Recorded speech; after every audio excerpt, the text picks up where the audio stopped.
हमारे साथ बने रहे. We have some more inputs on this story.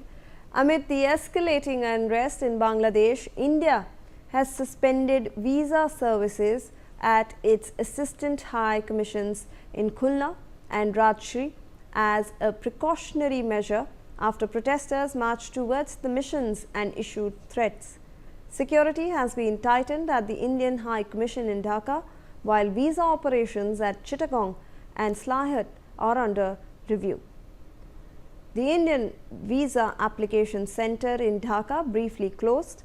It has resumed limited operations. The Muhammad Yunus-led interim government has assured diplomats of their safety. So Rainik, now we see कि अब जो visa offices हैं वो suspend, जो visa के जो services थे वो सस्पेंड हो चुके हैं. कल भी हमने देखा था कि जो इंडियन हाई कमीशन है राजशाही में, उसने ऑपरेशंस बंद किए थे. हालांकि अभी रिस्ट्रिक्टेड और लिमिटेड ऑपरेशंस उसने वापस शुरू किए हैं.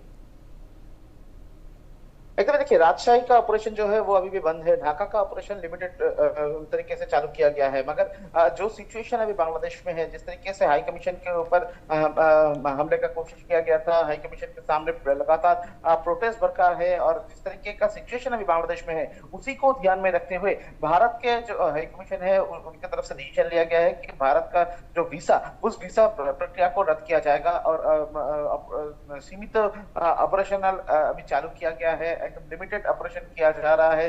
जैसा कि सूत्र का खबर मिल रहा है कि ढाका में सिर्फ ये लिमिटेड ऑपरेशन जो है वीजा का वो किया जा रहा है. इसके अलावा जो नॉर्मल वीजा प्रोसीड्यूर है राजशाही का जो वीजा सेंटर वो भी बंद रखा गया है, और उसके साथ साथ ही भारत का जो भी वीजा सेंटर है उनको भी बंद रखा गया है. यानी बांग्लादेश से कोई भी भारत में अगर आना चाहे तो उसका जो वीजा मिलने का प्रोसेस वो अभी बंद रखा गया है. जो सिचुएशन जब तक ठीक ना हो तब तक ये सिचुएशन बरकरार रहेगा, ऐसा ही सूत्र का हवाले से खबर मिल रहा है. दूसरी तरफ अगर देखा जाए तो बांग्लादेश में भारत का जो हाई कमीशन है उसके ऊपर जिस तरीके से प्रोटेस्ट बरका था, जिस तरीके से लगातार प्रोटेस्ट किया जा रहा था हाई कमीशन के सामने, उसी सिचुएशन को देखते हुए हाई सिक्योरिटी किया गया है, सिक्योरिटी टाइट किया गया है, और उसके साथ साथ ही आर्मी को भी डिप्लॉय किया गया है. तो ये पूरा सिचुएशन को ध्यान में रखते हुए ये डिसीजन लिया गया है कि अभी जो वीजा का प्रक्रिया वो अभी फिलहाल बंद रखा जाएगा.